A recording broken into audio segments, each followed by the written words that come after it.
بسم اللہ الرحمن الرحیم۔ السلام علیکم ورحمۃ اللہ وبرکاتہ۔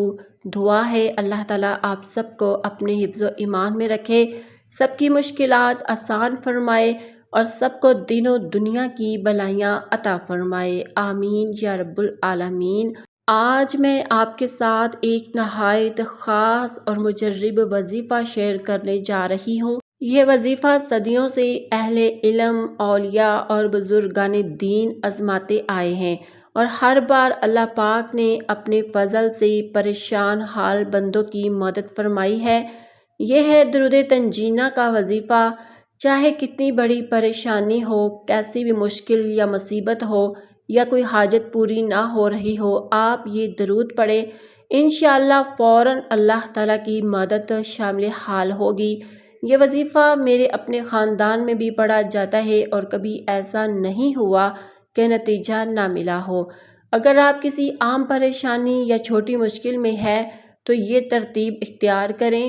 اول آخر 111 مرتبہ درود ابراہیمی پڑھیں، درمیان میں 313 مرتبہ درود تنجینہ پڑھیں۔ یہ عمل کم از کم 7 دن تک جاری رکھیں، انشاءاللہ چند دنوں میں ہی آپ کی مشکل آسان ہو جائے گی۔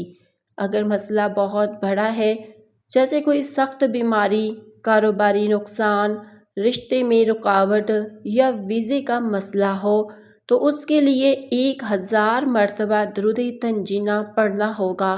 یہ اکیلا شخص نہ پڑھے بلکہ کئی لوگ مل کر پڑھیں۔ مثال کے طور پر 10 افراد مل کر 100 مرتبہ پڑھ لیں تو 1000 مرتبہ مکمل ہو جائے گا۔ یہ عمل ایک نشست میں ہی مکمل کرنا ضروری ہے۔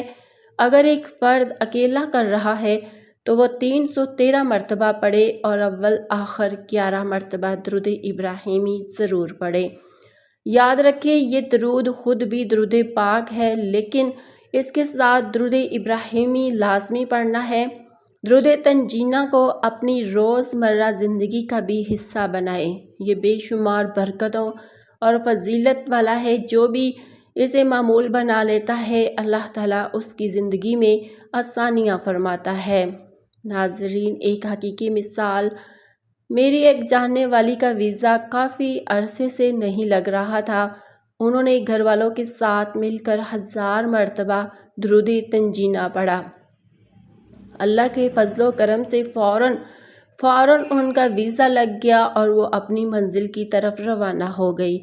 اسی طرح ہمارے کاروبار میں بھی مسئلہ آیا تو ہم نے یہ وظیفہ کیا اور اللہ تعالیٰ نے چند دنوں میں تمام مشکلات کو آسان کر دیا۔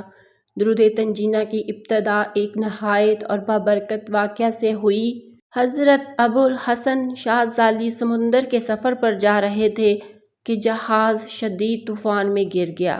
لہریں اتنی بلند اور خطرناک تھیں کہ جہاز ڈوبنے لگا۔ سب لوگ گھبرا گئے۔ اسی دوران حضرت ابو الحسن شاذلی کو خواب میں حضور اکرم صلی اللہ علیہ وسلم کی زیارت ہوئی۔ آپ صلی اللہ علیہ وسلم نے فرمایا، تم اور تمہارے ساتھی یہ درود پڑھو، انشاءاللہ سب آفات اور مصیبتیں ٹل جائیں گی۔ آپ صلی اللہ علیہ وسلم نے یہ درود سکھایا جو آج درود تنجینہ کے نام سے مشہور ہے۔ جب انہوں نے یہ درود پڑھا تو فوراً طوفان رک گیا اور سب محفوظ ہو گئے۔ اسی لیے اس درود کو تنجینہ یعنی نجات دینے والا کہا جاتا ہے۔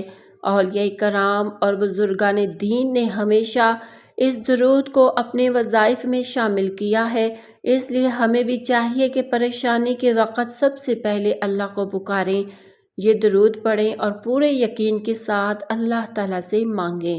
دعا ہے کہ اللہ تعالیٰ اپنی رحمت سے آپ سب کی پریشانیاں دور فرمائے، مشکلات آسان کریں، رزق میں برکت دے، صحت عطا فرمائے اور دین و دنیا کی کامیابیاں نصیب کرے، آمین یا رب العالمین۔ کمنٹ میں ضرور بتائیے گا کہ آپ نے یہ درود کب پڑھا اور آپ کو کیسا فائدہ ہوا۔ اپنا بہت سارا خیال رکھیے گا، مجھے دعا میں یاد رکھیے گا۔ انشاءاللہ میں پھر نئی ویڈیو کے ساتھ حاضر ہوں گی، تب تک کے لیے اللہ حافظ۔